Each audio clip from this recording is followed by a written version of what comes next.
Somewhere in the world it is late right now, and the room around you has gone soft and quiet, and there is nowhere else you are supposed to be. Let that be enough. Before sleep comes for you, hold one question gently in your mind, the way you might hold a smooth stone found on a beach. How does a kingdom no bigger than a single American state, pinned to the western rim of Europe with mountains at its back and open water at its face, reach out and touch every ocean on this planet and draw the world's scattered coastlines into one long, salt-stained conversation? That is the puzzle we will move through tonight, slowly, with all the patience it deserves. Nothing here is in a hurry. The story is long and layered, and it will still be here in the morning, smelling of pepper and tar and rain on warm stone, whenever you wish to come back to it. But before your eyes grow too heavy to bother, let your imagination wander out ahead of you for a moment. See green islands lifting out of grey Atlantic mist, unnamed and unwalked. See stone fortresses gripping the West African shore, torchlight moving across carved walls at night. See the harbour at Calicut, crowded with Arab dhows and the small craft of Malabar merchants, on the morning when sails appeared from a direction nobody had thought to watch. See the markets of Malacca, where the trade of half the world changed hands, and the docks of the Spice Islands, where the air itself tasted faintly of clove. See a vast, unmapped green coast in the western Atlantic that no European chart had yet imagined. See the muddy mouth of the Pearl River, where a small leased peninsula called Macau became a doorway between China and everywhere else. And see Japan, proud and armed and utterly self-contained, meeting men who had sailed from the far side of the earth. These are the rooms of the story. What links them is not simply conquest, which is too blunt a word for what happened. It is roots, traced patiently by navigators who learned to read wind and current the way a reader learns a language. It is warehouses and garrisons and small stone forts. It is the movement of gold and ivory and cotton and sugar. And it is also the movement of prayers, of grammar, of coercion, of captive people, and of rivalries that would keep the world uneasy for centuries. Courage and cruelty travelled in the same hulls. We will keep both in view as we go. Let us begin where the land ends. Picture the Iberian Peninsula as a great blunt arrowhead pushed westward into the Atlantic. Portugal sits along its outer edge, the whole length of the country turned toward open sea. There is no westward expansion by land. The road simply stops and the water begins. Eastward lies Castile, larger, stronger, and frequently unfriendly. For the people who came to call themselves Portuguese, the ocean was never an obstacle to be endured. It was the only direction left. The kingdom itself, though, did not simply appear at the water's edge. It was hammered out over centuries of war and careful political maneuvering. Its formal beginnings lie in the 12th century, among the Christian kingdoms of northern Iberia, during the long, grinding campaign historians call the Reconquista, the slow reclaiming of the peninsula from the Moorish dynasties that had held much of it since the 8th century. Portugal was one of that campaign's earliest products. A county was granted to a crusading nobleman, Henry of Burgundy, by the King of Leon. Under Henry's son, Afonso Henriques, that county declared itself an independent kingdom around 1139.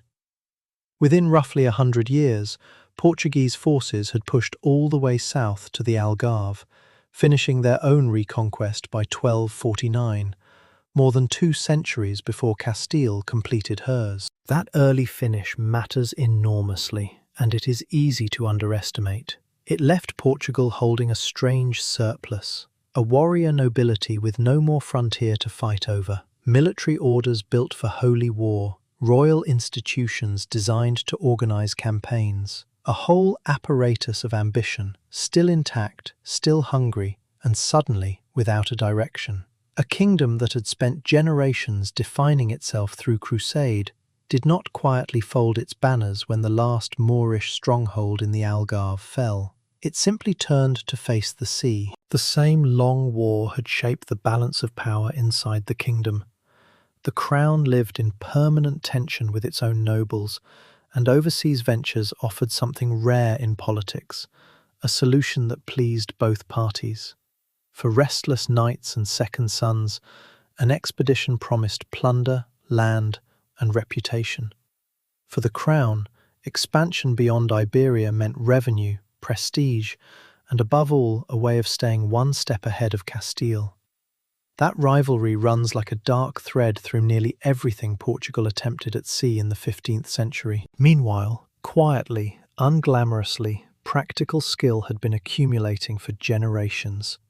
Portuguese fishermen had worked cold, difficult Atlantic water for centuries. Coastal merchants ran cargoes between the North Sea and the Mediterranean. Shipwrights in Lisbon and Porto were shaping hulls that could survive Atlantic weather, deeper and more forgiving than the fragile craft of an inland sea. This was not a seafaring nation invented overnight by royal decree.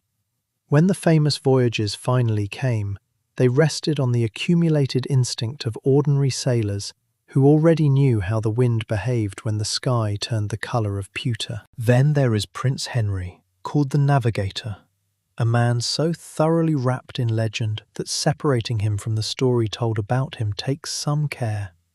The popular picture of a lone visionary presiding over a school of navigation at Sagres, dispatching captains into the unknown, is far more romance than record. No such formal school has ever been convincingly documented. What Henry did provide, and it was considerable, was patronage and persistence. He funded voyages. He drew cartographers and pilots into his orbit. He secured papal grants confirming Portuguese rights to whatever was found along the African coast. And he kept royal interest alive across decades when the returns were thin and the risks were real. He was an administrator and a political operator at least as much as a dreamer, and as governor of the Order of Christ, he had the money of a crusading order behind him. Without that patient, unspectacular support, the slow crawl down the African coastline would not have happened when it did. The motives behind that crawl were genuinely tangled. Gold came first. West African gold moved north across the Sahara, through routes controlled by Muslim intermediaries, and reaching its source directly by sea would change everything. Spices ran a close second in the imagination, though in Henry's lifetime they remained a distant fantasy. Crusading ideology supplied the moral vocabulary, the comforting idea that expansion continued a holy war, and that souls gathered justified lives spent. Rivalry with Castile added urgency, and simple curiosity should not be dismissed. The question of what lay past the last known cape was genuinely alive in 15th century minds. None of it would have worked without quiet advances in technique. Portolan charts were growing more accurate, coastlines sharpening year by year. Astronomical navigation was maturing, and a sailor who could measure the angle of the sun or the pole star could fix his latitude and stop clinging so nervously to the shore. And ship design was evolving toward the caravel, a small, lateen-rigged vessel, light enough to feel its way into shallow water and nimble enough to sail nearer the wind than anything before it. There was one more barrier, and it was mostly in the mind. Cape Bojador on the Saharan coast, which sailors had long believed marked the edge of the returnable world, until a captain named Gil Ianez rounded it in 1434 and came home to prove that the sea beyond it was only more sea. Piece by piece, the conditions were assembling, and just offshore, a scatter of Atlantic islands lay waiting to become the proving ground for all of it. They arrived first as rumour, shapes half seen through haze, smudges that mapmakers drew in different places depending on whose account they trusted. Then, in the first decades of the 15th century, the rumours hardened into land, and in becoming real, those islands became something without precedent, the first working models of what would later be recognised as a European colonial empire. Madeira came first. Portuguese ships reached it around 1419 or 1420 and found no one there, only forest, so dense and so total that the island's name means simply wood. That forest did not survive its visitors. Settlers cleared it with fire, and by some accounts the burning went on for years, altering the soil and the flow of water on the island before the first permanent villages had properly rooted. What replaced the trees would go on to reshape the world. Sugarcane, carried from the Mediterranean, took to Madeira's volcanic soil and mild ocean air with astonishing enthusiasm. Within a few decades, the island had become one of the largest sugar producers anywhere known, its terraced slopes feeding a European hunger for sweetness that never once said it had enough. The economic logic emerging there was genuinely new. This was not the old Mediterranean habit of taxing a trade route or extracting tribute from a conquered town. This was production, intensive, organised, single-minded cultivation of one crop for a distant market. And production on that scale demanded labour the small settler population could not possibly supply. Enslaved people were brought in, first from the Canary Islands and then from West Africa. By the second half of the 15th century, enslaved Africans made up a substantial part of Madeira's workforce, working plantations that were, in every structural sense, rehearsals for what would appear a century later in Brazil and the Caribbean. The Azores tell a different story, or perhaps the other half of the same one. Settled from the 1430s onward, those 9 islands sit far out in the middle of the Atlantic, and they were never suited to tropical monoculture. Their value was positional. They were stepping stones, resupply points, places to mend a hull and fill a water cask. The winds and currents of the Atlantic meant that ships returning from the south were carried naturally toward them, which made the Azores less a detour than a destination the ocean itself insisted upon. Grain, wine, and dye plants like woad and weld flowed outward from the islands. News, silver, and sailors from the far side of the world flowed through them. Farther south lay the next stage, and a sharp escalation. Cape Verde, settled from the 1460s, sat in a strategically decisive position off the West African coast, and it became a hub of the Atlantic slave trade while that trade was still forming its shape. A holding and transit point where captives taken on the mainland were gathered and shipped onward. São Tomé, straddling the equator in the Gulf of Guinea, drove the plantation model into the deep tropics with full force. By the early 16th century, São Tomé had overtaken Madeira to become the largest sugar producer in the world, proving beyond argument that equatorial Africa could sustain exactly the kind of intensive cultivation European markets demanded. There, enslaved African labour was not a supplement to some other workforce. It was the founding premise of the entire enterprise. What was being assembled across these islands was more than a set of profitable ventures. It was a template, and its components were becoming legible. A distant territory, conveniently beyond the reach of any established state's oversight. A single export crop tuned precisely to European appetite. Coerced labour, increasingly African, increasingly systematic. Financing that blended royal charter with private merchant capital. And an administrative frame that gave the Crown a share of the profits, without obliging it to pay for every ship. Those financing arrangements deserve a moment, because they reveal how this expansion actually functioned, which is less like a royal project and more like a long chain of partnerships.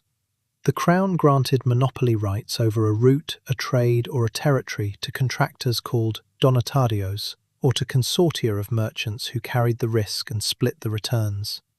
Genoese and Florentine banking capital was involved early and deeply, threading Portuguese ventures into the wider credit circuits of Mediterranean and Northern European commerce. This was an empire built on contracts and promissory notes as much as on timber and gunpowder, and the pattern would repeat itself for 400 years. The islands also revealed something that rarely appears in the triumphant version of these stories: how fast a landscape could be undone. Forests felled, soil chemistry altered, endemic species quietly extinguished, whole slopes rebuilt for a single plant. Madeira's original woodland was largely gone before the island had existed as a colony for a century. These were not only economic experiments, they were among the earliest instances of what we would now recognize as ecological collapse, driven by commercial agriculture. And they mixed people in ways nothing had before. Portuguese settlers, Genoese merchants, Castilian farmers, enslaved Wolof and Mandinka men and women from West Africa, Berbers, free Africans who accepted baptism and then navigated the complicated middle ground that baptism opened.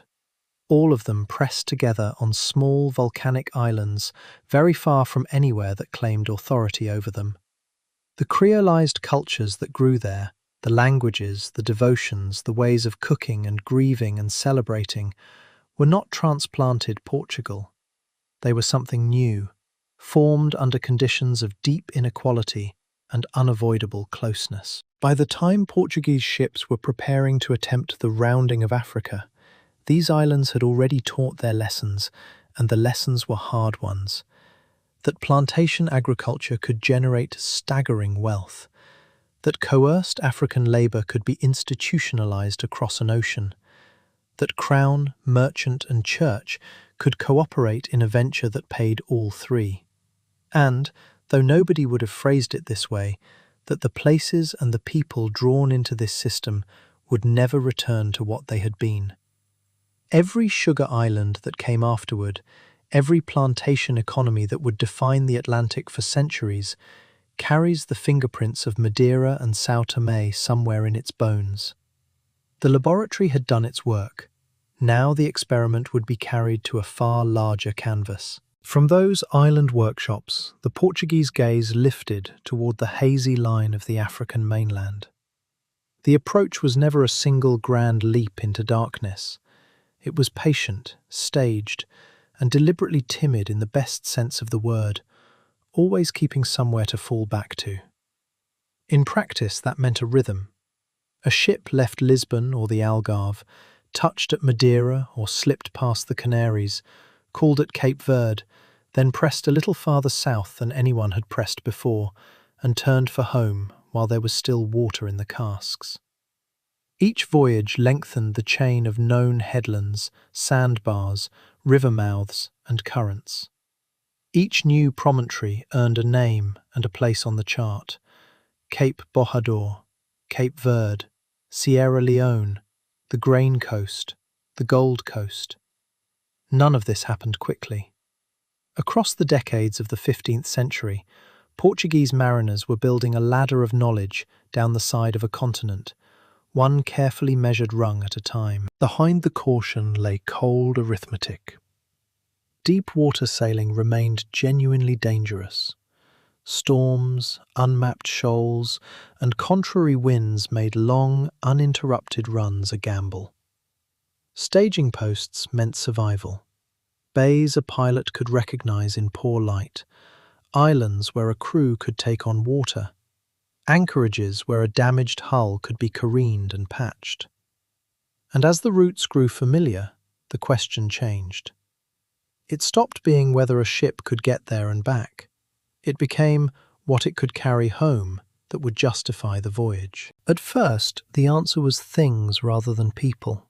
From the Senegambia came gold dust, drawn from inland networks tied to the old trans-Saharan roads.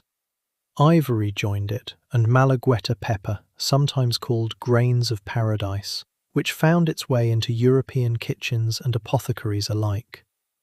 Moving the other way went cloth and glass beads, copper and brass, horses, and eventually firearms, along with luxury goods intended to impress the elites on the African side of the exchange. What made any of it possible was not force imposed on a passive coast. It was negotiation with polities already deeply practiced in long-distance commerce. Along different stretches of shoreline, Portuguese captains encountered Wolof and Serra states, Mandinka principalities living in the long shadow of the Mali Empire, Akan-speaking societies in the forests behind the Gold Coast, and farther south, the Kingdom of Congo. These were not empty spaces awaiting a flag. They were crowded political landscapes with their own feuds, alliances, and commercial logic, and the newcomers had to find a way to fit themselves inside them. Sometimes that meant formal alliance, military assistance, or prestige goods traded for privileged access. Sometimes it meant playing rivals against each other, or quietly changing partners when the local balance of power tilted. African rulers, for their part, were nobody's audience. They tested the strangers. They limited where they could walk, where they could build, how far upriver they could go. They bargained hard over price and terms. Some used Portuguese contact as leverage against regional enemies. Others kept the visitors deliberately at arm's length, sensing correctly that disruption tended to arrive with them. Over time, the temporary beach camps of the early voyages gave way to something with foundations. The most emblematic of these rose on the Gold Coast in the 1480s, São Jorge da Mina, better known as Elmina. Built with the consent and active cooperation of local rulers, it was fort and factory at once, though factory here means a feitoria, a fortified trading house rather than anything industrial. Inside its walls, European and African merchants haggled over gold. Thick stone bastions sheltered storerooms, an armory, and a small resident community of officials, soldiers, and clerks who slept badly and died young of fevers they had no name for. Outside the walls, an African town wrapped around the complex, with markets and workshops and households whose inhabitants made the fort's daily existence possible. The Portuguese relied on local suppliers for food, on local porters for muscle, on local brokers for introductions to traders from the interior. Elmina announced power, and it quietly embodied dependence. It embodied a second contradiction too. Officially, the descent along the African coast was framed as a continuation of holy war. Christianity spread, Islam encircled, souls gathered from the far edges of the earth. Chroniclers praised the piety of the princes who paid for the ships, and missionaries genuinely did sail with the fleets, baptizing those who consented and founding small congregations along the way. Yet the daily business at a place like Elmina turned on margins. The vocabulary of salvation and the vocabulary of customs duties shared the same ledgers and sometimes the same sentences. Crosses and cannon stood together on the battlements. Royal charters invoked God and empire, then specified percentages. And one trade, modest at first, would grow into the most devastating of all. From the middle of the 15th century, Portuguese ships were already carrying enslaved Africans to Lisbon and to the Atlantic islands. In the earliest decades, some captives were seized in raids outright. Increasingly, though, they were bought from African intermediaries who had their own reasons, political, military, and commercial, for selling enemies, debtors, and outsiders into a market that had not existed a generation earlier. The numbers were then in the thousands a year, rather than the tens or hundreds of thousands that would come later. But the machinery was assembling itself in plain sight: sea lanes, coastal holding points, credit, and a set of legal justifications written by men who never had to look at what they authorized. The plantations of Madeira, São Tomé, and eventually Brazil would draw on this supply, and fortified trading posts like Elmina became its hinges. Across the 16th century, the emphasis at many of these posts shifted. Where gold and ivory had once dominated the manifests, captives moved steadily to the centre. The commodity flows never became simple, of course. Gold still came down from the Arkan hinterland, ivory from forest and savanna, along with Malagueta pepper, beeswax, dyewoods, and later palm oil. Moving inland came firearms and gunpowder in rising quantities, feeding local conflicts and altering the mathematics of war across parts of West and Central Africa. European textiles and later Indian cottons brought around the Cape competed with and complemented locally woven cloth.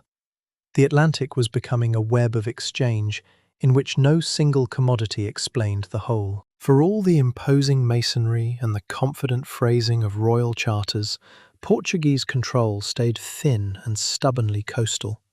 Their ships could dominate a harbour, they could not govern the forests and savannas behind it. Access to goldfields or to the regions supplying captives depended entirely on the goodwill, or at minimum the tolerance, of African authorities. When those authorities changed alliances, went to war, or simply redirected a caravan route, Portuguese fortunes rose or fell with them. In some places, attempts to meddle more directly in local politics backfired badly and ended in expulsion. In others, Portuguese communities grew so reliant on their hosts that their forts were less strongholds than guests behind stone. Even where conditions were favourable, the interior remained resolutely its own. Traders from inland dealt with several coastal partners at once, and as new European ships began appearing, they cheerfully played them off against each other. What emerged along much of that shoreline was an empire of contact rather than conquest. Trading houses, treaties, and fragile understandings stitched together by ocean routes and mutual usefulness. It was here that the patterns of African and European encounter first took the shapes they would hold for centuries. Cooperation and exploitation braided together, mutual reliance alongside terrible violence, shared interests pursued toward irreconcilable ends. And as Portuguese captains began to look farther south, toward the great bend of the continent and the mystery of whatever lay past its tip, they carried with them not only charts and instruments, but the hard education learned in the shadow of those stone walls. By the 1480s, that long incremental crawl had produced something new, a suspicion that the unknown might finally be within reach. Sailors' talk, Arabic geographies, and fragments of classical learning all hinted that if a ship could somehow slip around the southern end of Africa, a continuous sea road to the Indian Ocean might open. The problem was formidable. South of the Gold Coast, the shoreline curved inward and then out again into the great southern bulge of the continent. Winds turned unpredictable, currents strengthened. In Lisbon taverns, men still repeated the old fears, that the heat would become unendurable, that the sea itself might boil, that the world simply frayed into mist and ended. Into that zone of rumour sailed Bartolomeu Dias.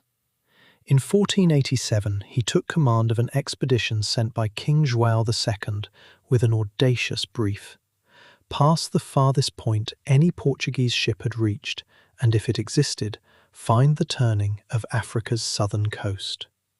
His small squadron used a technique refined over decades, the volta do mar, the wide swing out into open ocean to catch favourable winds rather than clinging fearfully to the coastline. At some point in early 1488, after storms drove them far offshore, Diaz turned east, then north, expecting the African coast to appear off his port side. Instead, land showed itself to starboard. Without knowing the exact hour it happened, he had rounded the southern tip of the continent and was already sailing up its eastern flank. When he finally anchored in a bay near what is now Mossel Bay, he understood what it meant. The passage existed. On the way home, he sighted the great headland and named it the Cape of Storms, Cabo das Tormentas. a name that honestly reflected the weather that had nearly ended him. His king, sensing the value of a better story, preferred another, Cabo da Boa Esperança, the Cape of Good Hope. It was more than a public relations decision. That grey rock marked a hinge in the geography of global trade. Yet Dias himself went no farther than the southeastern African coast. He had proved a rounding possible without reaching a single one of the markets the crown truly wanted. That task fell, a decade later, to Vasco da Gama. Gama's voyage of 1497 to 1499 was not a leap into total darkness. It was built on logbooks, charts, and the recollections of earlier pilots, Dias among them, who sailed with the expedition for part of its outbound leg. The risks were still enormous. The fleet had to cross the equatorial doldrums, work through the contrary winds of the South Atlantic, and then survive the Cape, where a storm could shred canvas and snap masts within hours. Their route amounted to a new kind of oceanic itinerary, out from Lisbon toward Cape Verde, then a long, bold arc southwest into empty water before curving southeast again, the Volta do Mar in its full and counterintuitive logic. After a hard rounding, they began touching points along the East African coast, Mozambique, Mombasa, and, most importantly, Malindi. On that Swahili coast, Gama met a world that was in no sense peripheral. For centuries, African, Arab, Persian, Indian, and Malay merchants had woven a sophisticated commercial system around the rim of the Indian Ocean, and the monsoon set its rhythm. One season to sail out, the opposite season to come home. Gold, ivory, and iron from Africa, spices, cottons, and ceramics from India and beyond, horses and dates from Arabia and the Gulf, silk, porcelain, and lacquerware from China and Southeast Asia, Muslim sultanates, Hindu kingdoms, and a dozen other polities competed and cooperated inside that web with practiced ease.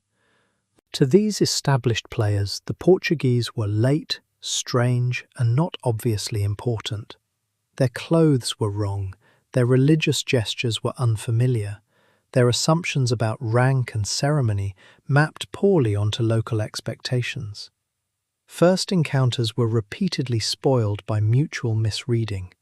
Gama's gifts, which had looked perfectly respectable when loaded in Lisbon, appeared shabby in ports where wealth arrived by the shipload. Local elites struggled to place these men at all. Were they desperate supplicants, pirates, or emissaries of some remote Christian power rumoured to exist somewhere beyond the known world? In Malindi, however, Gama found the thing he actually needed, a skilled pilot who understood the monsoon patterns across the Arabian Sea. Guided by that navigator, most likely a man from Gujarat or the western Indian coast, the fleet rode the wind to Calicut on the Malabar shore in 1498. It was not purely a triumph of nerve, it was a triumph of borrowed knowledge. Without Indian Ocean pilots, interpreters, and brokers of information, Portuguese ships would have been close to helpless the moment they left familiar Atlantic water. Calicut, when Gama stepped into it, was a city long accustomed to juggling foreigners. Arab merchants from the Red Sea, Gujarati traders, Malabari brokers, and envoys from inland powers all worked its streets. The Portuguese had arrived expecting privileged access and something close to royal treatment. What they found was that they were one group among many in a crowded market where nothing they carried was obviously worth having. Those tense, frustrating negotiations planted the seed of everything that followed. Confronted by confident states and merchants who plainly did not need them, the planners in Lisbon began thinking along a different line. Conquering vast inland territories was beyond their means, and everybody knew it. But an empire of choke points might not be. Forts at critical harbours, control of narrow straits, just enough naval force to threaten, tax, or divert an existing trade, rather than replace it. Not ownership of the market, but a hand on its throat. The opening of a reliable sea road to India did something else as well. It rearranged the European imagination. Pepper, cinnamon, cloves, nutmeg, fine cotton and precious stones could now, in principle, flow directly to Atlantic quays without passing through the overland and Red Sea arteries controlled by Venetian and Mamluk intermediaries. Whether Portugal ever truly monopolized that flow is another question entirely, and largely the answer is no. But the mere prospect sent a tremor through European markets. Prices moved, expectations moved. Courts and counting houses began to picture the world as a single navigable whole, its distant shores joined not by legend, but by plotted courses and seasonal winds. In that sense, Dias at his stormy cape and Gama in that crowded Indian harbour were not simply explorers. They were the accidental architects of a new global geometry, one in which oceans became corridors of power, and a small kingdom on the western edge of Europe could plausibly imagine itself standing at the centre of everything. Out of that new geometry, the crown began to imagine something sturdier than a sequence of brave voyages. It wanted a system, and it gave that system a name grand enough to sound inevitable: the Estado da Índia, the State of India. In practice, it was never a neatly bounded colony. It was a scattered archipelago of outposts, held together by ships, letters, and the turning of the monsoon. From the East African shore to the Spice Islands, governors and captains and merchants tried to make a string of harbours behave like an empire. In Goa, the nominal capital, a viceroy carried impressive titles and sealed his documents with the royal arms. His authority thinned quickly with distance. Local commanders bargained, improvised, and occasionally ignored instructions that made no sense by the time they arrived, 6 months out of date. One man shaped this early framework more than any other. Afonso de Albuquerque reached the Indian Ocean in the first years of the 16th century, thinking not about discovery, but about control. His strategy was to seize the narrow places through which Asia's trade was obliged to pass. Hormuz, at the mouth of the Gulf, Goa on the Malabar coast, Malacca on the strait that joined the Indian Ocean to the seas of China. Goa fell in 1510 and gave Portugal a deep harbour and a door into inland markets. Malacca was taken in 1511, astride the channel through which much of the spice trade from the Moluccas travelled. Hormuz, after years of pressure, came fully under Portuguese control in 1515, a watchtower over the traffic in horses, pearls, textiles, and spice moving between the Gulf, India, and everywhere beyond. Together, those 3 bastions formed the skeleton of the Estado da Índia, an attempt to convert ancient routes into toll roads. Around and inside them grew the factory system. Again, not factories of machinery, but feitorias, fortified warehouses and trading compounds. At Sofala, Cochin, Goa and Malacca, they stored pepper and cinnamon, cloves and cotton, negotiated prices with local brokers, and extended credit. The stone bastions that loomed over their harbours functioned as insurance, and as a reminder that these particular merchants had arrived with heavy guns behind them. To tax the sea itself, the Crown introduced its most audacious instrument, the cartaz. This was a naval pass, a licence a ship was expected to carry if it wished to sail unmolested in waters Portugal claimed to police. A merchant vessel was supposed to obtain one from Portuguese officials, pay a fee, declare its cargo and destination, and agree not to trade certain goods at certain ports. Ships found without a valid pass risked seizure, fine, or worse. It was an extraordinary claim, an attempt to turn an open ocean into a regulated highway with toll booths. Some rulers cooperated, seeing advantage in sailing under Portuguese protection. Others ignored it entirely, sheltered smugglers, or armed their own escorts. Even at its strongest, The cartaz regime was uneven, genuinely feared along some stretches of coast and quietly laughed at along others. Underneath all of it sat a new confidence in gunnery. Portuguese caravels and naus carried mounted bronze cannon capable of firing broadsides at a distance, which departed sharply from the boarding and grappling warfare that had long prevailed in the Indian Ocean. On a calm day, a handful of well-armed ships could intimidate a convoy of larger but lightly armed vessels. Bombardments of coastal towns were intended less to destroy property than to deliver a message. These newcomers could project violence from the water without needing an army ashore. Yet even intimidation runs on logistics. Cannon need powder. Hulls need timber, pitch and rope. Crews need food, wages and medicine, and they need them on a schedule. The Estado da Índia rested on brittle supply lines from Lisbon and on the ability to buy what it needed in local markets. When pay fell into arrears and provisions ran thin, discipline unravelled, and piracy or a quiet private arrangement began to look like common sense. Day to day, life along this maritime frontier bore little resemblance to the decrees drafted in Europe. In the streets of Goa, Portuguese soldiers moved among Gujarati merchants, Konkani artisans, enslaved Africans, and local Christian communities older than Portugal itself. Marriages and informal unions produced a growing population of mixed descent, many of whom spoke several languages and crossed between cultural worlds without effort. These Luso-Asian communities became indispensable intermediaries, translating not only words but expectations, silences, and the correct way to enter a room. Soldiers spent years garrisoning remote forts, topping up meagre pay with side trades or small bribes. Officials used their posts to strike private bargains. Captains bought and sold cargo on their own account until the line between royal service and personal enrichment stopped being visible at all.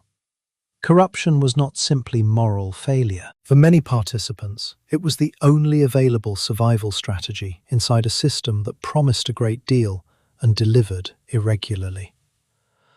Historians still debate how much of the Indian Ocean the Estado da Índia genuinely controlled, and the argument is far from settled.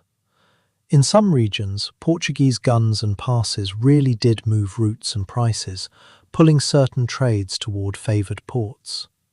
In others, established Muslim, Hindu and Southeast Asian commercial networks carried on with only minor inconvenience, shifting to a different harbour, sailing under a different flag, or allying with regional powers who found Lisbon's ambitions intolerable. The picture that emerges is less domination than constant adaptation. Portuguese agents learned local politics, married into influential families, entered tributary arrangements, and accepted that in great commercial centres like Gujarat or along the Red Sea, they would always be one participant among many. The Estado was an instrument of coercion and a framework for compromise at the same moment, a fragile lattice of forts, passes and alliances laid across a far older and far more resilient world. From Goa and Hormuz, Portugal could tap the great currents. Malacca was something else. Malacca was a hinge. The narrow strait between the Malay Peninsula and Sumatra funneled everything moving between the Indian Ocean and the South China Sea. Gujarati merchants, Arab and Persian traders, Javanese and Malay captains, Chinese junks, ships from the Ryukyu Islands and Japan all converged there. Pepper from Sumatra, tin from the peninsula, cloves and nutmeg from the Moluccas, sandalwood from Timor, silk and porcelain from China, cotton from India. These flows did not merely pass near Malacca, they passed through it, and were counted and taxed and gossiped over as they went. That is why Albuquerque was willing to risk so much in 1511. To hold Malacca was to sit at the toll gate of Asia's east-west crossroads.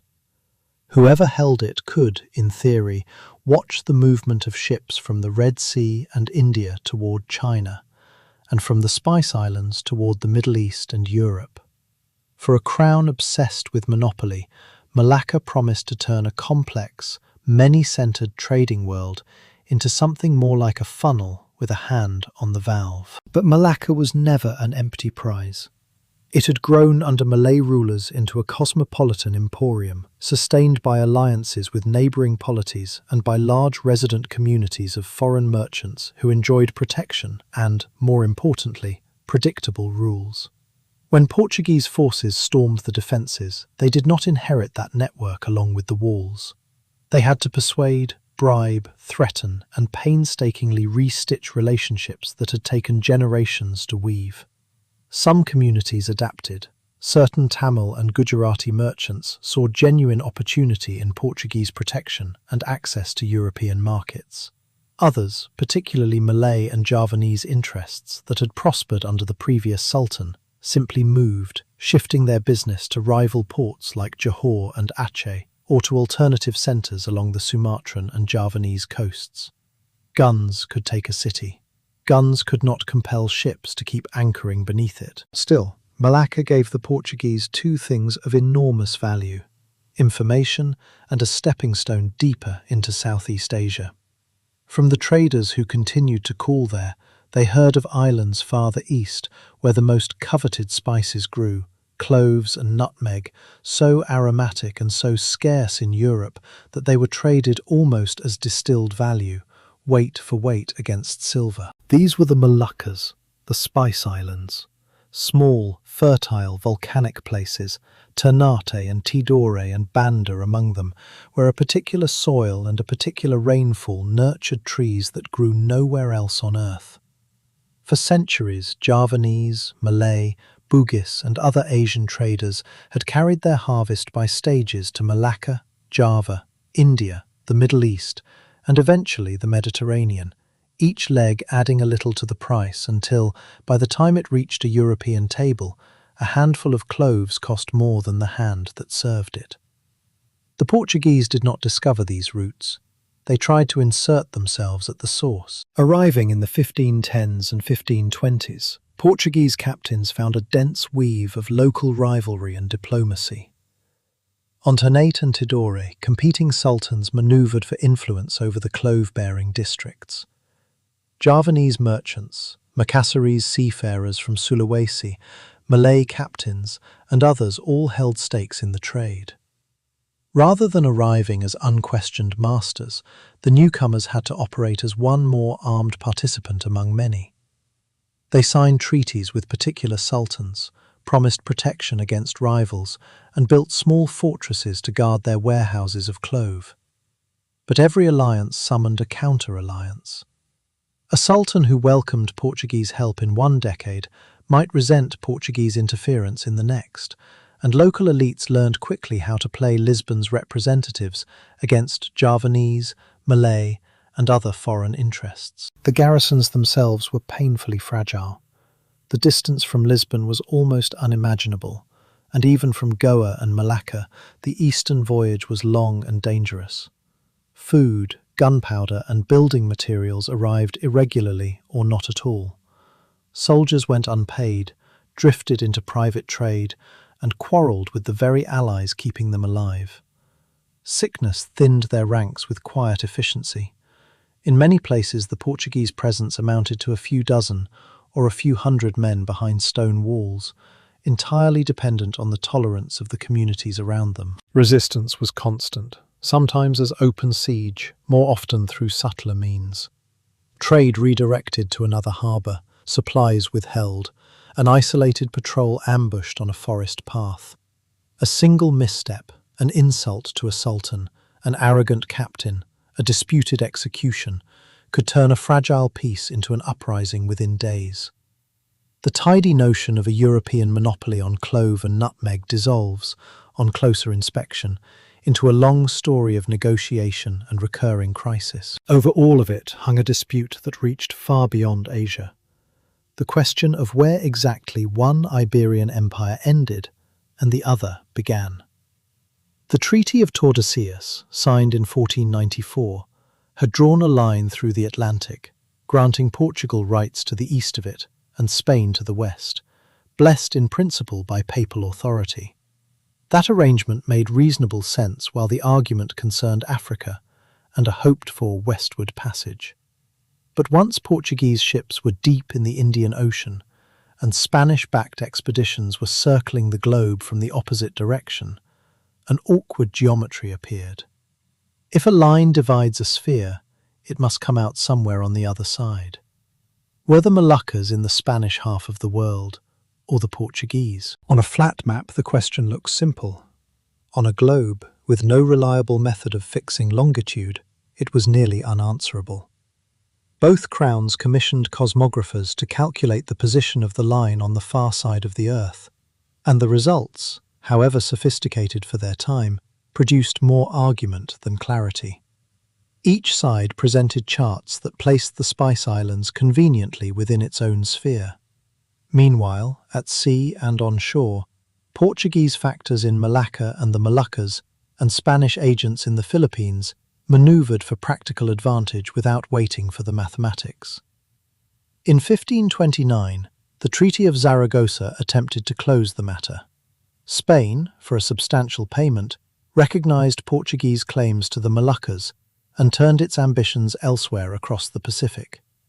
The underlying ambiguity never entirely went away. Both empires continued to probe the grey zones, cut private deals with local rulers, and rely rather more on accomplished fact than on legal nicety. While all of this was argued in council chambers, the consequences were being felt thousands of miles away, on a river quay in southern Europe.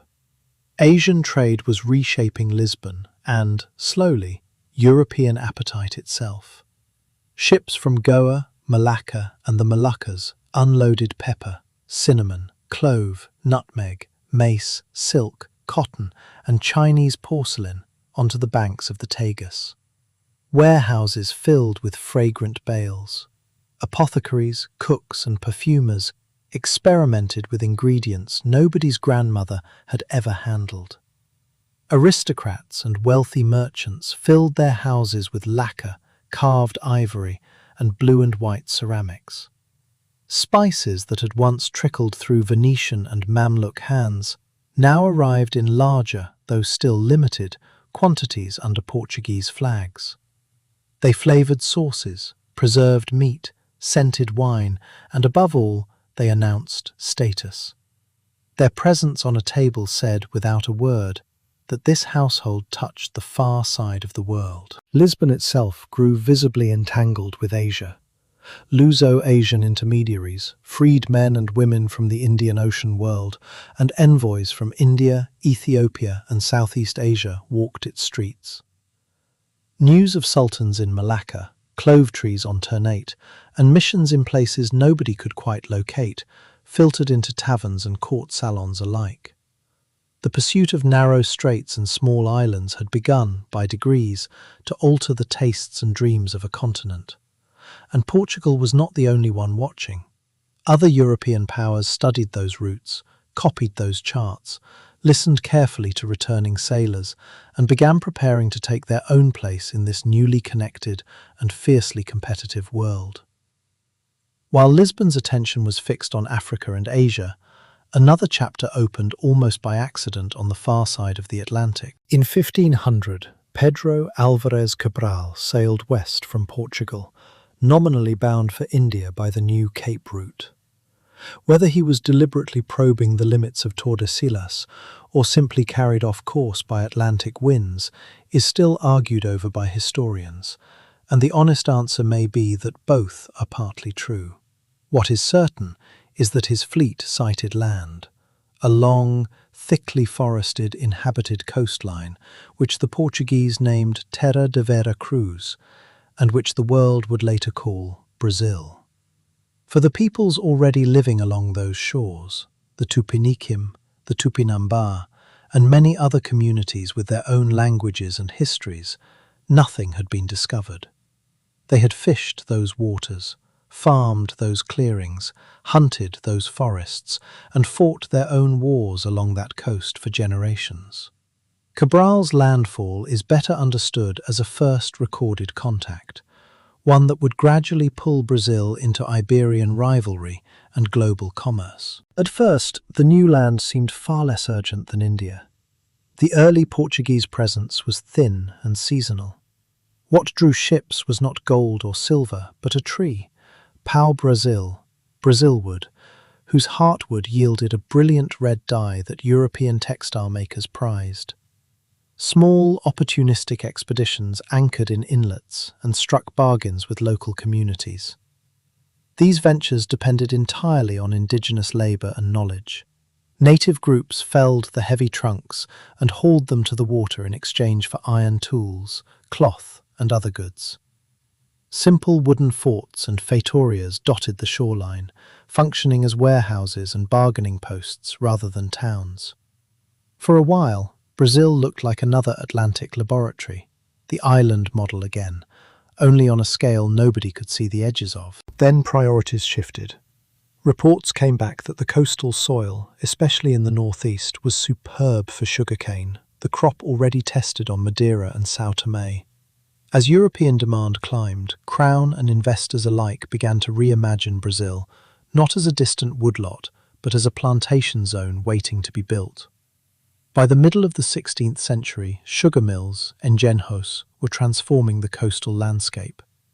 These were capital-intensive operations of real complexity: fields of cane, mills turned by water or oxen, boiling houses breathing sweet smoke through the night, storage sheds, and a labour regime tightened around all of it. Some of that labour came at first from enslaved indigenous people, taken in raids and warfare and forced into the fields and mills.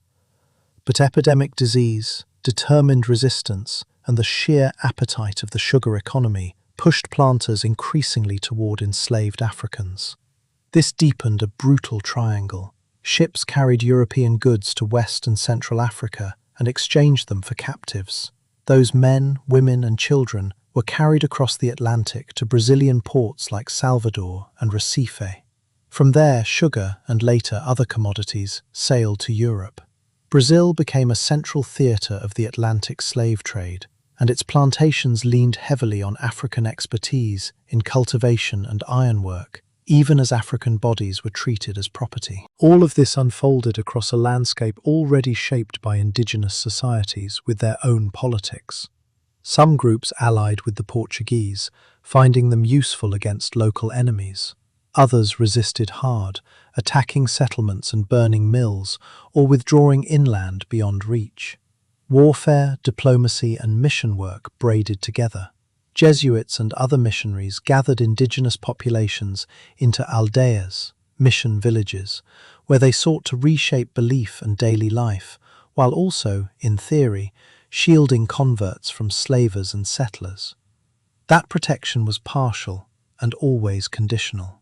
As sugar expanded, pressure on land grew relentless. Displacement, forced relocation, and violence pushed many communities away from the fertile coast. Indigenous societies fragmented, adapted, or reassembled themselves farther inland, carrying the memory of these first encounters with them. To govern such an enormous coastline, the Crown first tried a semi-feudal experiment, the capitanias hereditarias. Great strips of territory were granted to donatory captains, nobles, or trusted men expected to attract settlers, defend the coast, and develop agriculture at their own expense. A few, notably Pernambuco and São Vicente, took root and grew sugar economies. Most collapsed under attack, internal quarrels, or simple lack of money. Recognizing that a patchwork of private fiefdoms could not hold a territory this strategic, the Crown moved towards central authority. In 1549, it created the office of Governor-General and founded Salvador as the first colonial capital, with an administration to oversee justice, defence and taxation, though always working through local elites and religious orders. Brazil, once a marginal afterthought, was becoming a structured colony. Foreign interest accelerated the process. French traders and corsairs appeared along the coast, eager for Brazil wood and, in some cases, for territory. They allied with indigenous groups hostile to the Portuguese, supplied them with goods and weapons, and briefly attempted colonies of their own, including France Antarctique in Guanabara Bay.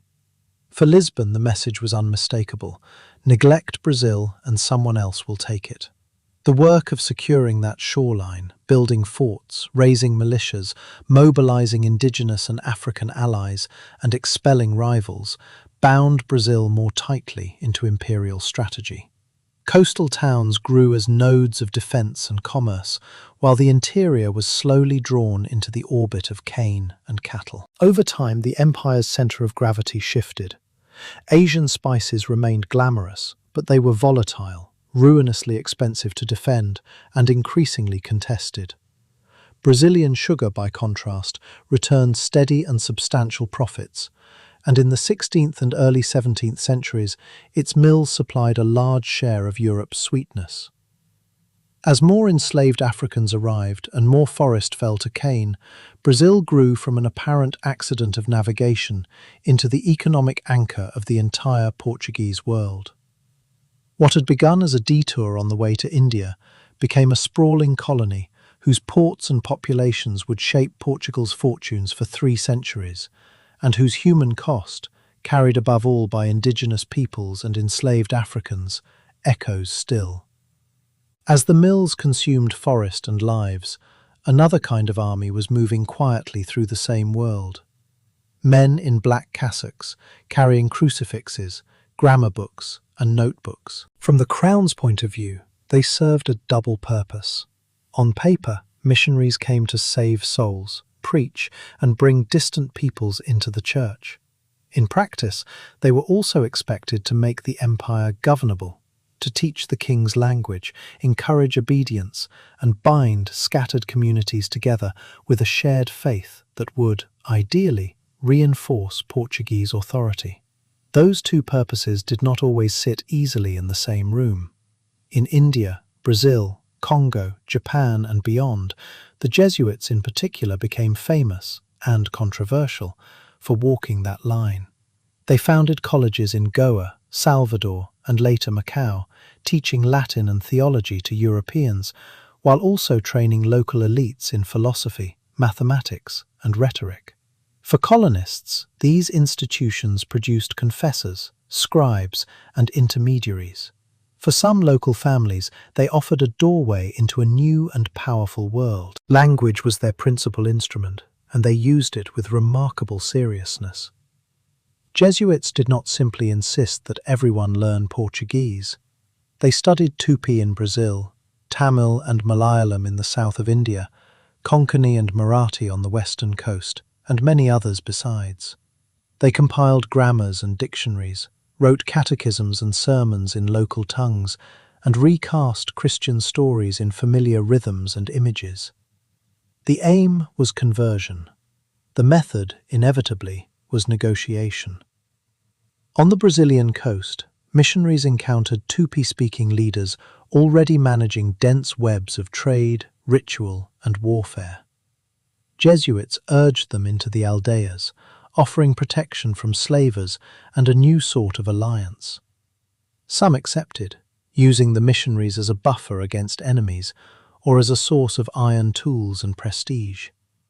Others declined, or joined and later left, folding a few Christian practices into their own cosmologies, without surrendering an inch of their authority. In India, some pushed the experiment further. Roberto de Nobili, working in the south, adopted aspects of high caste dress and diet, learned Sanskrit, and argued that certain local customs could be separated from idolatry and permitted to continue among converts. Similar arguments erupted elsewhere, in China over the veneration of ancestors, in Japan over how much of samurai culture could be reconciled with the faith. At every step, there was blending and there was refusal. New Christian festivals grew into older feasts.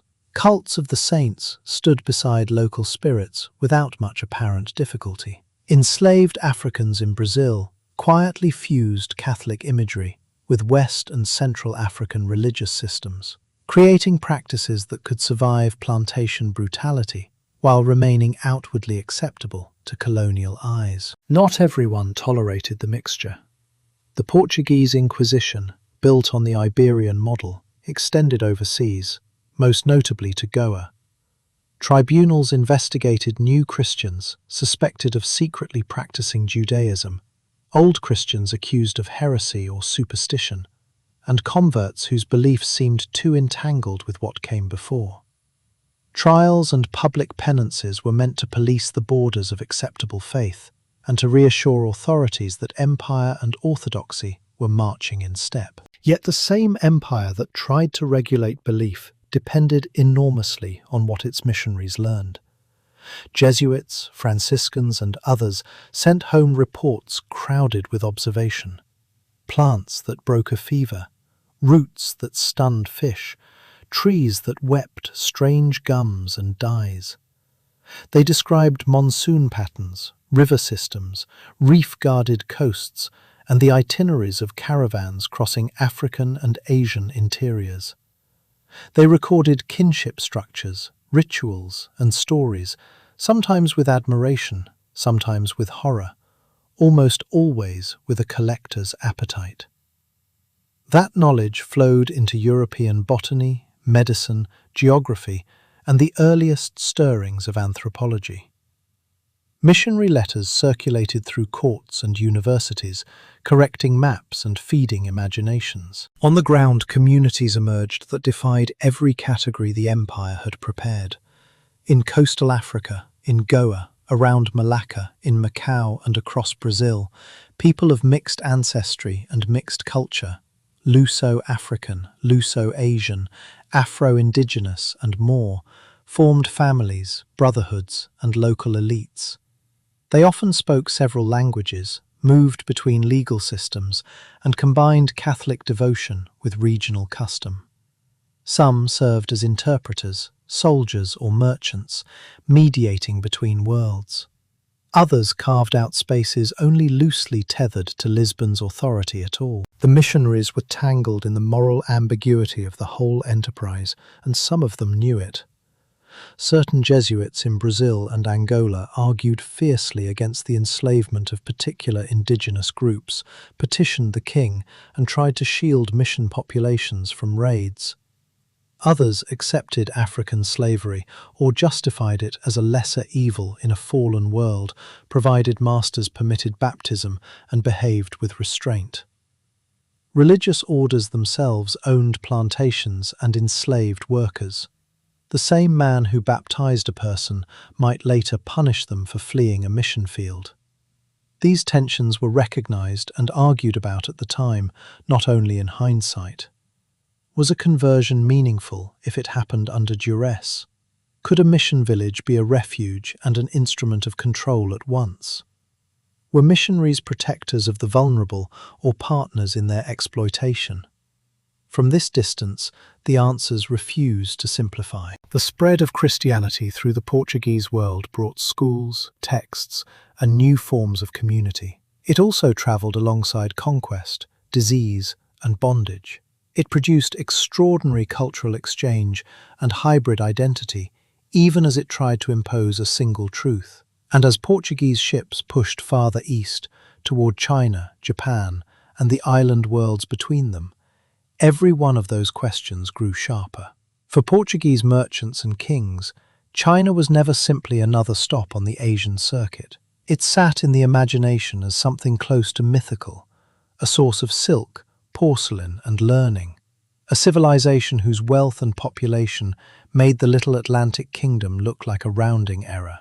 And unlike stretches of India or the African coast, China could not be answered with a fortress. In East Asia, the empire would exist only by permission, or not at all. Early voyages along the South China coast in the 1510s and 1520s went badly. Misunderstanding, arrogance, and outright piracy by some captains persuaded Ming officials that these strangers were troublemakers with guns. Ships were seized, crews were imprisoned, embassies were turned away. A state accustomed to tributary relations and deeply wary of armed foreigners saw no reason to admit an uninvited player. Demand, however, pulled the other way.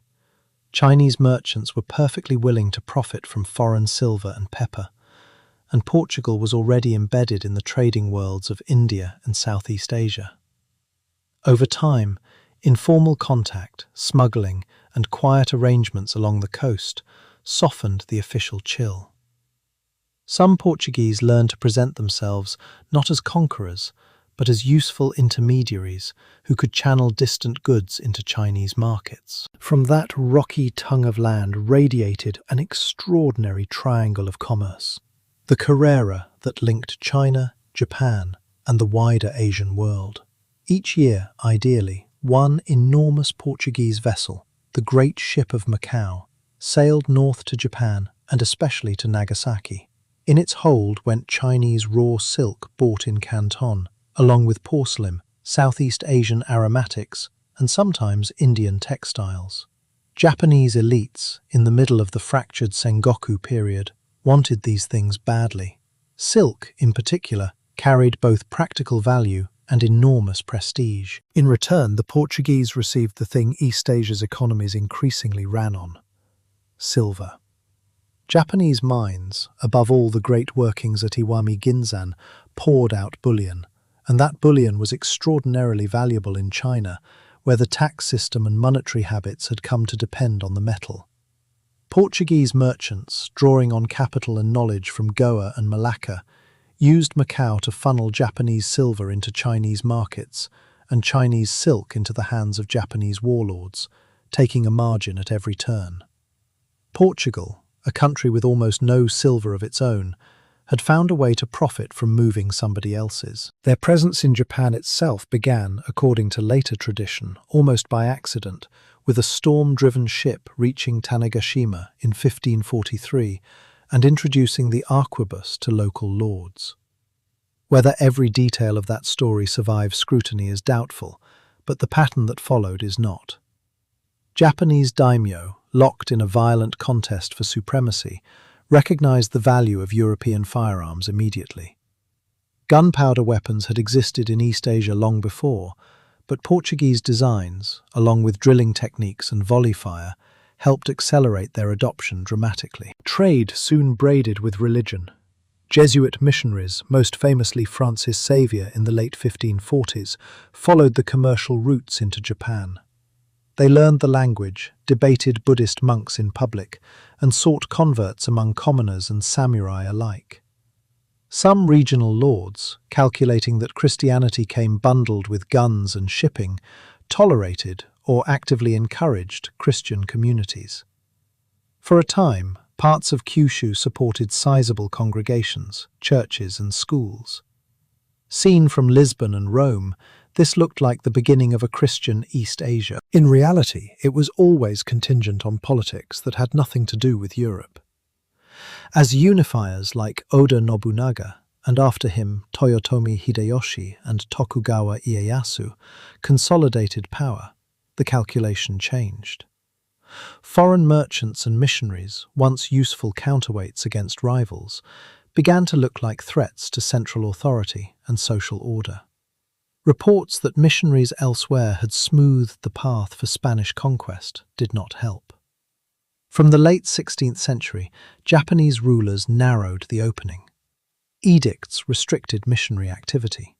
Suspicion of Christian daimyo grew, especially where loyalty to a foreign religious authority appeared to compete with obedience to the new regime. Through the early 1600s, persecution hardened. Churches destroyed, converts forced to recant or driven underground, foreign clergy expelled, and ultimately, most Iberian traders barred outright. Yet even as official doors closed, other channels stayed open. Smugglers and intermediaries, Chinese, Japanese, and Luso-Asian, kept moving goods and news along the coasts and through the archipelagos. Small, privately financed vessels worked around regulations, sailing under other flags or through frontmen.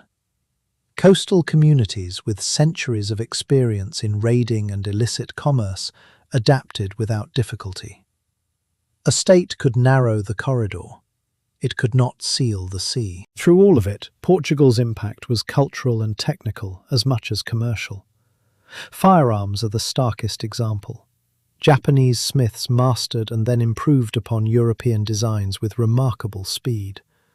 Printing knowledge travelled too, as missionaries adapted European presses to local scripts, while Japanese printers, already expert in woodblock, watched and borrowed selectively. In Macau and Nagasaki, dictionaries, catechisms and phrase books appeared that mingled Portuguese with Japanese and Chinese, building bridges of vocabulary that outlasted the ships. Japanese and Chinese artisans absorbed European motifs into their crafts, while Portuguese in Macau and Nagasaki quietly took on local food, dress and manners.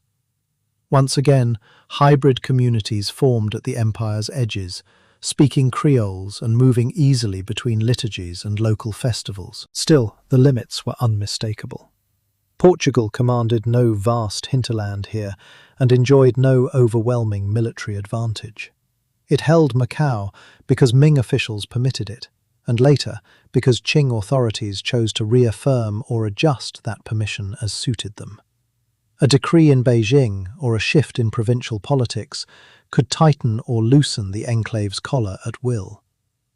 In Japan, access depended on the favour of daimyo and then of the shogunate, and when that favour was withdrawn, the Portuguese moment there simply ended, replaced by tightly managed Dutch and Chinese presences at Nagasaki under rules of someone else's writing. The dream of remaking East Asia never came close to reality. What Portugal became instead was a broker inside somebody else's world, a specialist in connection, dependent on the goodwill or at least the self-interest of far stronger states. That brokerage, though, mattered more than the dream would have. Silver and silk passing through Portuguese hands linked mines in Japan and the Americas to markets in Nanjing and beyond. Ideas, technologies and words travelled the same routes. Even in its most constrained outposts, this empire was helping to stitch together a genuinely global system in which its own power was modest and its role as connector surprisingly durable. And as new rivals entered the Indian and Pacific Oceans, and as dynasties rose and fell from Lisbon to Beijing, that fragile negotiated position would be tested again and again. The first great test came not at sea but at home, and it began with a young king's disastrous certainty. In 1578, at Alcácer Quibir in Morocco, King Sebastião of Portugal led a crusading expedition that ended in catastrophe. He vanished in the battle, leaving no heir. His elderly uncle held the throne briefly and then died as well. Within a few years, Portugal faced a succession crisis, rival claimants, anxious elites, and the enormous shadow of Spain's Habsburg king, Philip II, who possessed both a plausible dynastic claim and the money and soldiers to press it. After diplomatic pressure and a short campaign, Portuguese resistance folded. In 1580, the two crowns were united under Philip. For 60 years, until 1640, Portugal remained legally a distinct kingdom with its own administration and its own empire, but it shared a monarch and a grand strategy with Spain.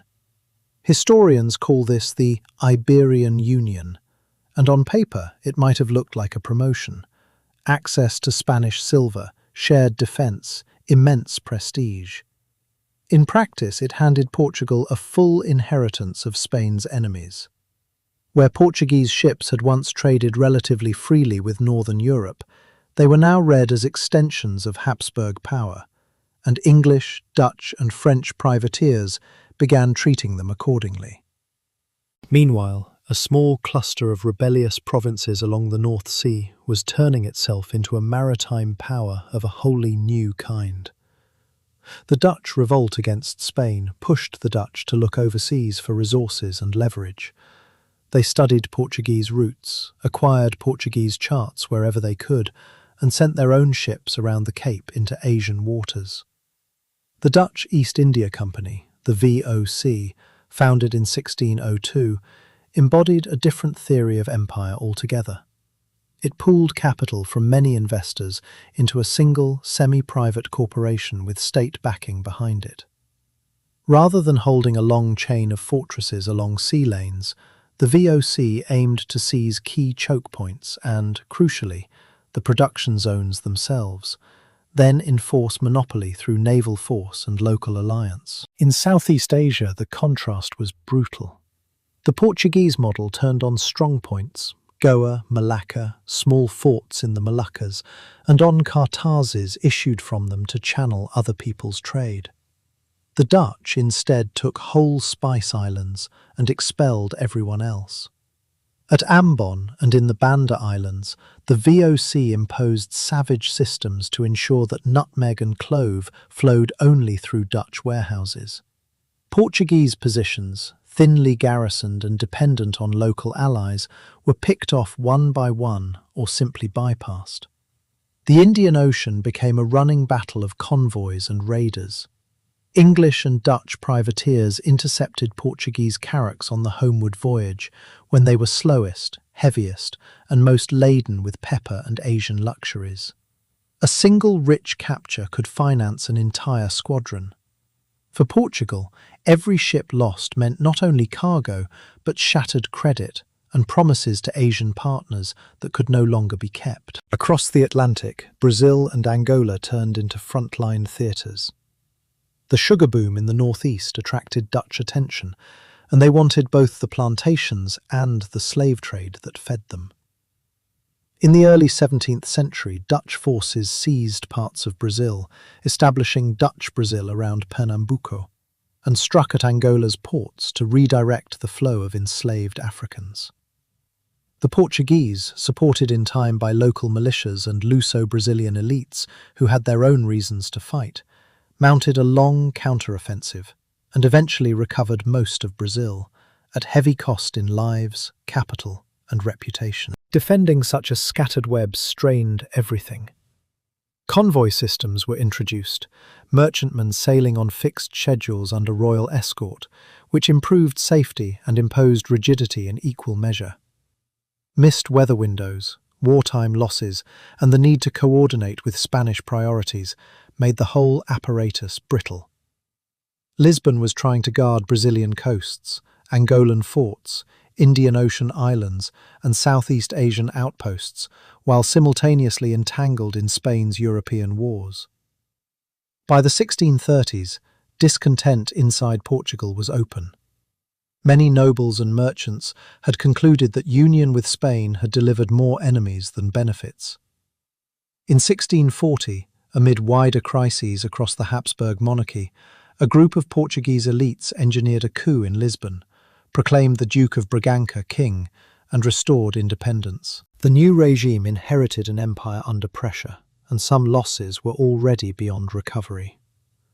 The Dutch had entrenched themselves in the spice regions and at the Cape, and English power in the Indian Ocean was rising. Portugal could not reconquer everything, so it concentrated on what it could realistically hold.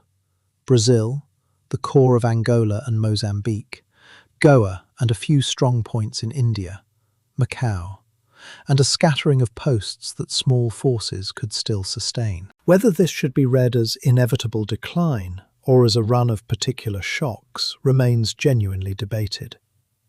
One view stresses structure, a small population defending impossible distances, a fortress model vulnerable to concentrated assault, finite silver and finite men. Another emphasizes contingency, a king who died young in Morocco, an entanglement with Spain's enemies, the timing of Dutch and English commercial revolutions, revolts and alliances that might easily have gone another way. What is not in doubt is that the experience forced Portugal to rethink what an empire could even be. It could no longer aspire to command every route. It would have to survive as something more selective, choosing which nodes to fortify, which to release, and how to go on connecting worlds while its relative power quietly ebbed away. The Bragança kings, once the celebrations died down, faced a plain and unwelcome truth. The old vision of a trading web stretching from Lisbon to Nagasaki was finished. The empire would go on, but only by drawing inward, tightening its grip on a few regions, and letting the rest slip quietly out of its hands. That contraction began on the Atlantic shore of Africa, in Angola. By the late 17th century, Angola was no longer a distant military curiosity. It had become a central gear in the Atlantic economy. Portuguese governors at Luanda and Benguela negotiated and fought with powerful African states, among them the Kingdom of Congo and Ndongo, and the alliances shifted continually. A ruler who was a valued trading partner in one decade might be an enemy in the next. Wars in the interior were entangled with that commerce. Disputes over succession, territory or tribute produced captives, and captives fed an insatiable demand across the ocean. Portuguese and Luso-Brazilian slaving expeditions, the Pombeiros, pushed inland, partnering with African intermediaries and arming certain groups with firearms in exchange for people. The result was never a simple story of European conquest. It was a regional system in which local politics, Portuguese interests, and the needs of Brazilian planters were woven so tightly together that pulling one thread moved all the others. Across the South Atlantic, Brazil had stopped being a vulnerable frontier and had become the empire's centre of gravity. Sugar plantations across the northeast absorbed tens of thousands of enslaved Africans from Angola every decade. Many of the merchants financing those voyages were based in Brazil itself rather than in Lisbon, which quietly changed everything.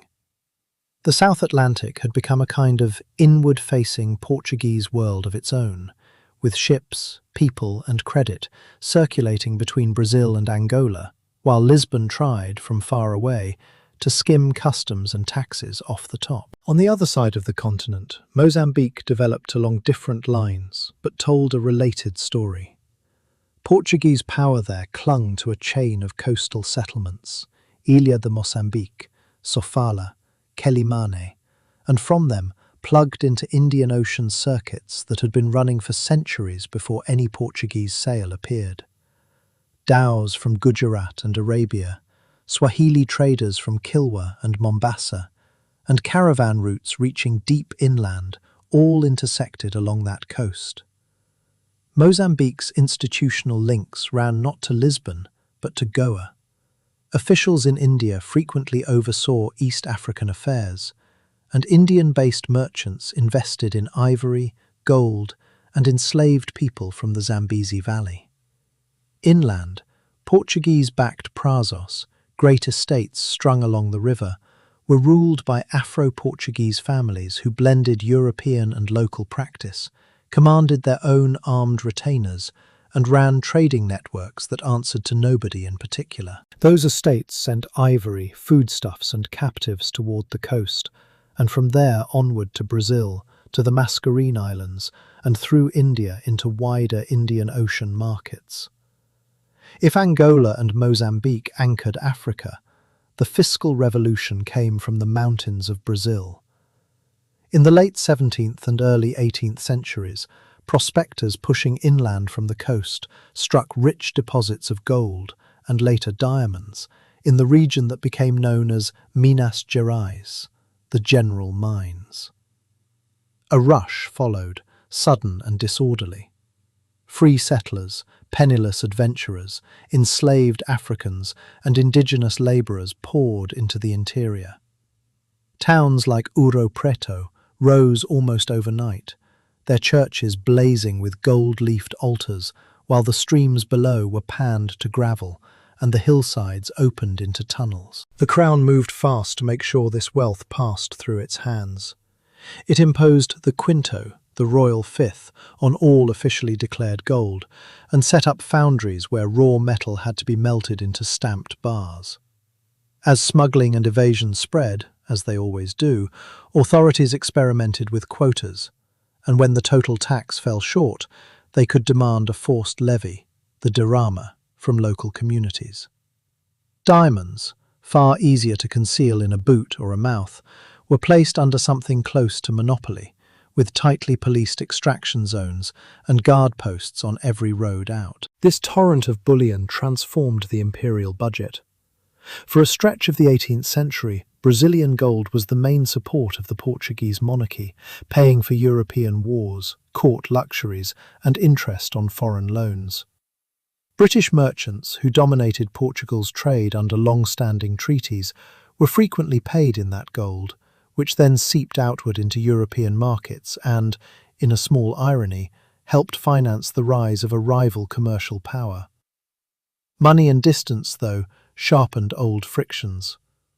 In Brazil, wealthy planters, mine owners and merchants had grown accustomed to governing themselves during the earlier, more fragile decades. Now, as the Crown tightened its hold, sending inspectors, creating new administrative units, enforcing monopolies, resentment gathered. Smuggling was one answer. Conspiracy, and eventually open movements for independence, would be another. Inside Portugal itself, the middle of the century brought a shock that hurried everything along. On the 1st of November 1755, Lisbon shook. Buildings collapsed into the streets, a wave came up the Tagus, and fires burned through what the earthquake had spared. It was more than a physical catastrophe. For many it was an existential and political one, a question mark set over the whole enterprise. Into that vacuum stepped Sebastião José de Carvalho e Melo, better known as the Marquis of Pombal, the king's formidable minister, who is said to have answered the question of what to do next with the words, "Bury the dead and feed the living." Pombal used the moment to rebuild not only the streets but the state. He pushed through reforms meant to rationalize and centralize the administration of empire. New chartered companies were created to organize trade with Brazil and Africa more systematically. Taxes were revised and certain noble privileges curbed. In Brazil, new captaincies and a reorganization of the mining districts aimed to restrain local power and plug the leaks in royal revenue. In Angola and Mozambique, reforms tried, with mixed and often poor results, to reduce the private armies and quasi-autonomous zones that had grown up under looser rule. These changes collided with entrenched interests everywhere. Colonial elites, Jesuit missionaries, old noble families at home, and newer commercial groups all held different visions of what the empire should be.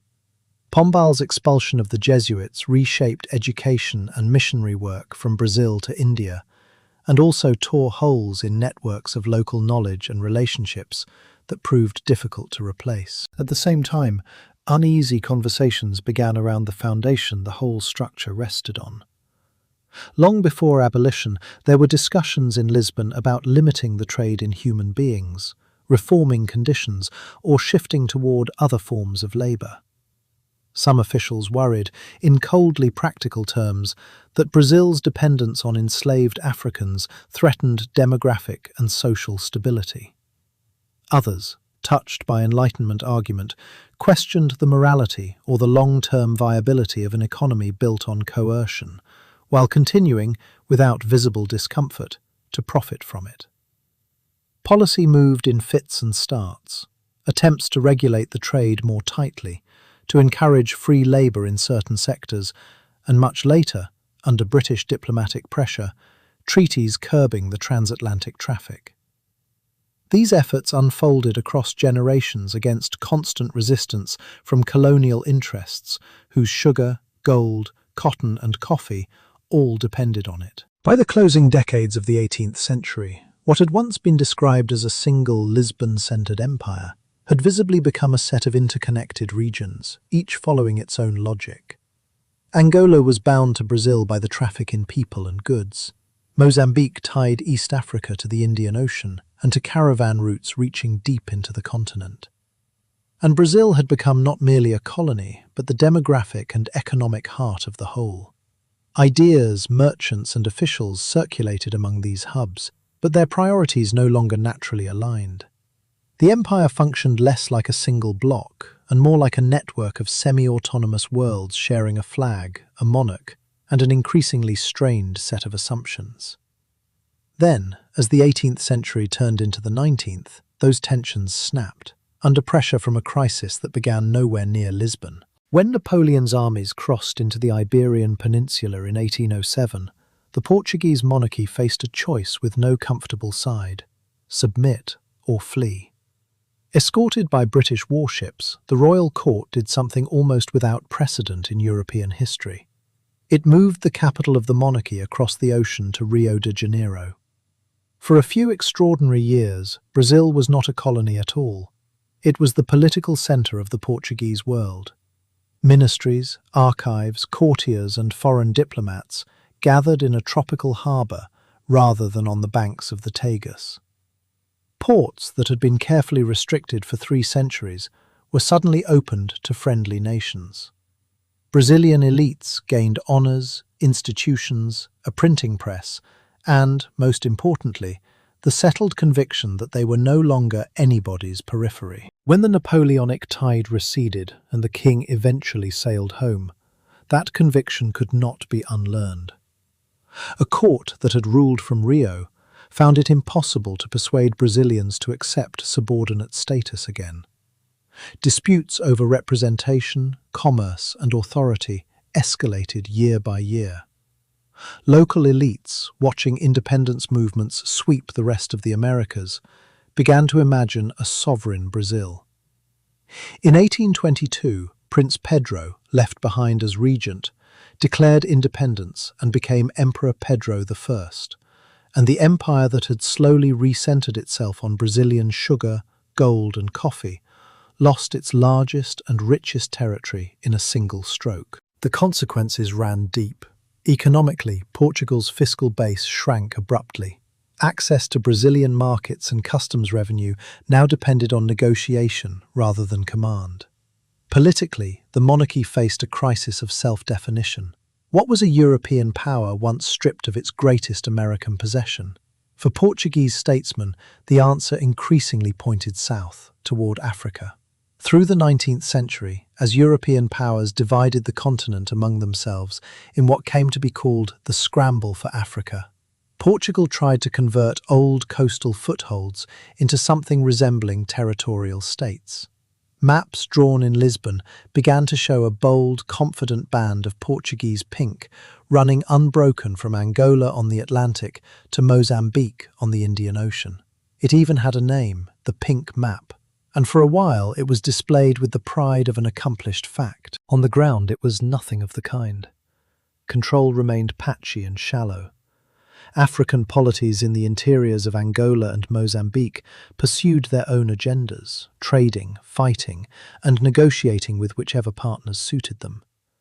And when Portugal pressed its grand design at the diplomatic table, it met a firmer power. In 1890, Britain delivered an ultimatum that forced Lisbon to abandon the dream of a corridor across Africa.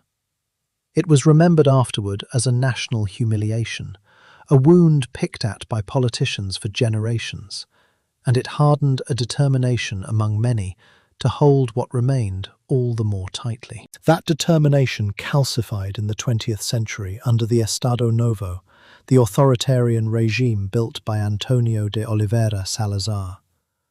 Where some European empires were cautiously experimenting with limited autonomy, Portuguese policy moved in precisely the opposite direction.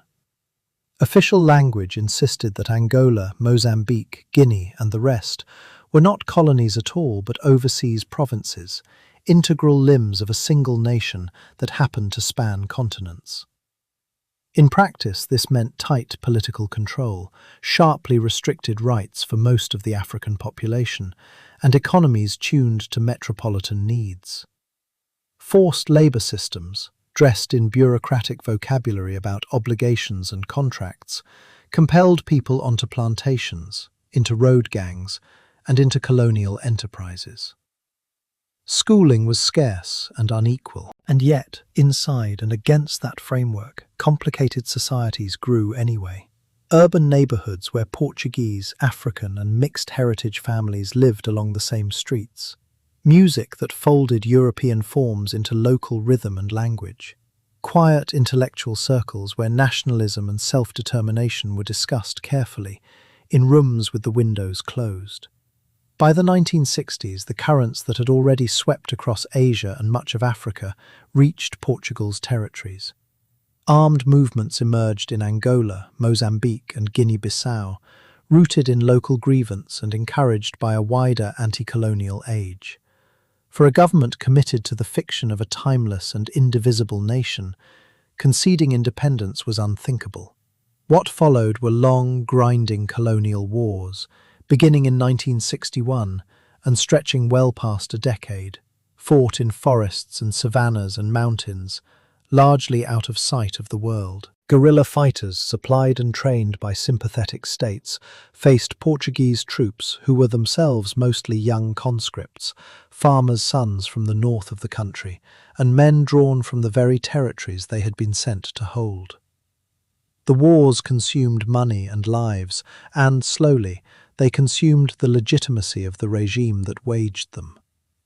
More and more Portuguese began to question not only the cost, but the purpose of holding an empire by force in a world that had plainly moved on. In April 1974, discontent inside the military itself triggered a revolution in Lisbon that turned out to be almost bloodless.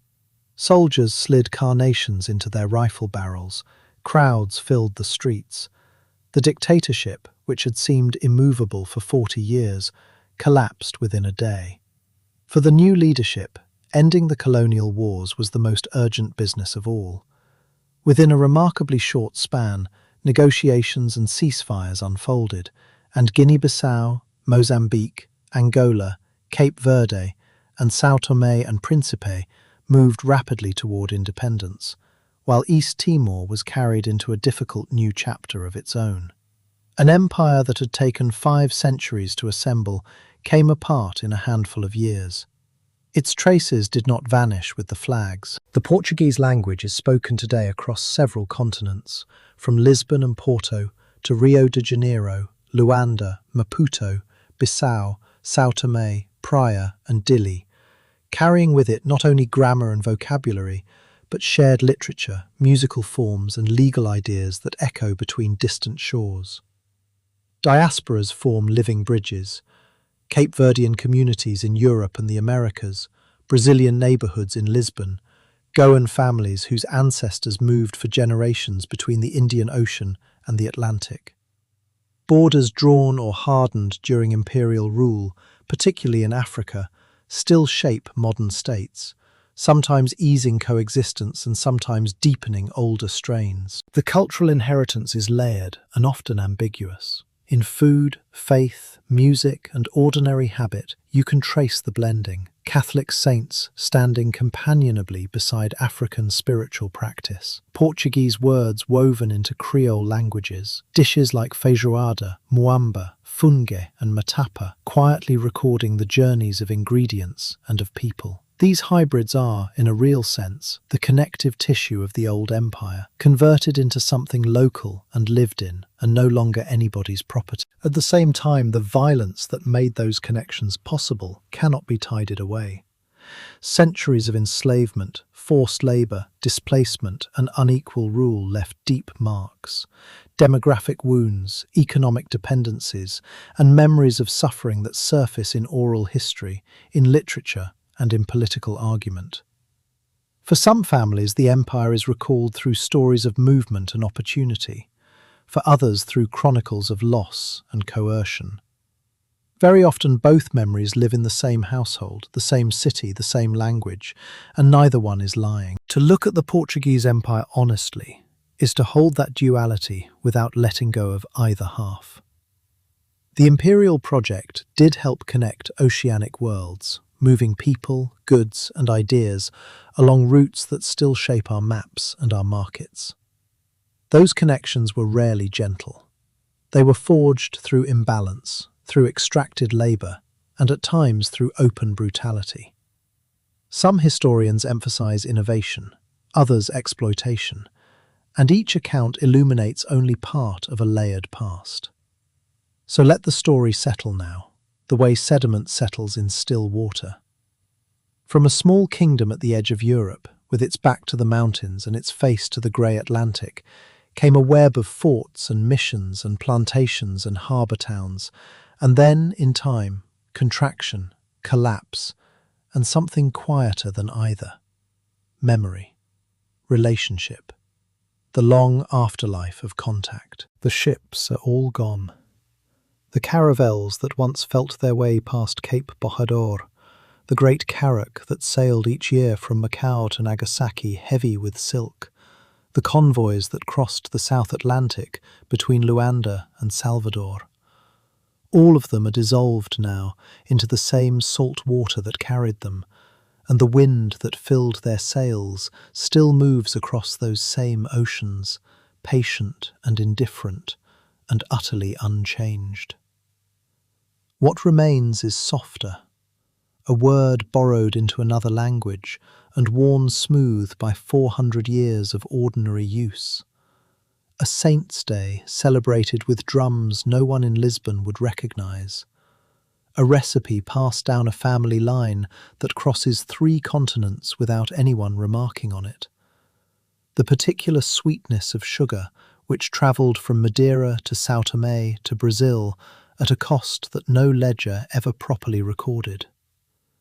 And somewhere tonight, in a house on one coast or another, someone is falling asleep, speaking a language that arrived by ship. You have travelled a very long way in the dark, across 5 centuries, 6 continents, and every ocean on this earth, and you never had to leave the warmth where you are lying.